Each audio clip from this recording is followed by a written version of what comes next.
What is going on, guys? LynxWarlord here, and in this video I'm going to be telling you how to get MOABs more often, okay? Because in Modern Warfare 3 I for one find it quite difficult to get a MOAB consistently, and there's not one rule you can always get to give to get a MOAB. I can't just say do this, and then you will always get a MOAB, guys.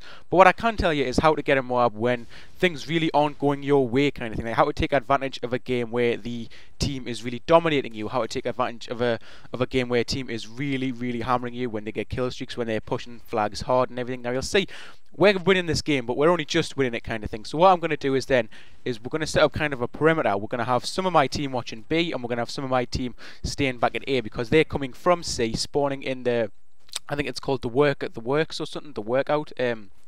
Can't remember the name of it. Construction, I think it's called construction, the room. And I'm going to hang around A and get them off A, because these are some very objective orientated team we're playing here. So what we're going to do is I'm going to take advantage of the fact that they're going for the flags. Now, at this point in the game, guys, I've died about 12 times, and I've got about 20 kills or something like that, and it's really quite pathetic for me, and that's why I didn't put that on YouTube, guys, because I thought, well, no one's going to want to see that. It's not going to help anyone. But what you are going to see is me defending the flag, and me doing this playstyle here is actually going to win me the game, and it's going to get me the MOAB, and it's actually going to, save this game's pride for me, because I was doing so bad in this game. Being able to call a MOAB in when you've died already 9 times in the game, it's an amazing thing, guys, and it just goes to show you don't need to get a MOAB right at the start of a game. You can get a MOAB in the middle of the game and the end of the game. You've just got to be confident in yourself that you'll get it, and you've got to really change your playstyle, because for this whole entire MOAB clip that you're going to see out here, I don't go in the middle of Arcton. Now, Arcton for me is one of the worst maps. I hate it so much, and the reason I hate it is because there's so many things to account for. There's so many variables, there's so many corners, there's so many places grenades can come from, there's so many spawns surrounding it, so many flags. For me, it's an absolute nightmare of a map, and it's one of my most hated maps out of all of the Call of Duty series. So instead of going in there and giving myself a hard time, I stayed out here and I got my kills that way instead. Now, this method kind of does rely on the other team, but if they are going for the objective on the flags, it just works absolutely perfectly, guys. So definitely, if you're getting really objective hard, where the team is just dying to get the objective, they're running to the objective, not even caring about their life, and just do it this way, guys. Defend the flag, because that's the best way to do it. And I see we've lost B, so what do? Come up here past Boobies, because the call out for that place is Boobies next to the girl posters. Come past there, and we start getting the B.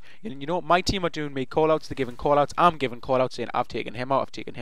They're saying they're coming around the middle, they're coming past B. So what am I going to do? I'm not going to run to B and capture it, because I know my teammates are there. I know they're going to be suppressing the enemies. I'll help them suppress the enemies, push as many of the enemies back into their spawn as possible, so then we can move into B flag, guys.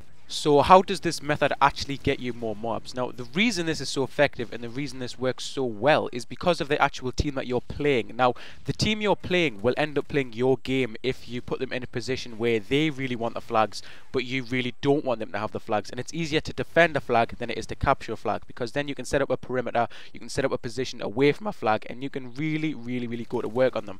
Now, you'll see at this point, guys, I'm still doing the method, and the reason I'm still doing this is because it's effective. They've yet to kill me, and they're so blindly going for the objective. It's quite annoying, in fact, to play a team like this, because they don't have a clue. Like, they know I'm here, but they just don't want to kill me, because they think I'm too much of a hard target, I'm quite high up, I just want to get the flags, kind of thing. And what they're doing is, by doing that, they're ignoring me, and they're allowing me to get a kill streak like this. So whenever you come across a team that is very objective orientated, okay, make sure you get 2 flags in domination. Make sure you are still in a position to win the game, but make sure that you're defending flags, guys. Now, the other way you can do it is to get a MOAB first, then call it in, then get the flags. But you'd have to be quite quick on getting the MOAB that way, because once an enemy team's MOAB, then they get pretty pissed off, start backing out. It's very rare that a team, at least 2 members of the team, won't back out if you call in a MOAB, because it's pretty humiliating. It's kind of like rubbing it in their face that, you were so much of a bad team, you managed me to get these kills. And at this point, guys, I've moved over to the B flag to start defending B flag. And the reason I did that was because there wasn't enough of my team around that I felt comfortable enough that we wouldn't lose that. And because of the position that the scores were in and the time limit we had, they were still in a position to hold down B flag and get a little win for the game. But I didn't want that to happen. Now, at this point, I know I'm very close to getting the MOAB, and I decided to pick up a ballistic vest. You should always pick up a ballistic vest if there's one on the floor. It helps your team out by getting them XP, and it helps you out by giving you 50% extra health. And I see one guy on my radar knocking around down there.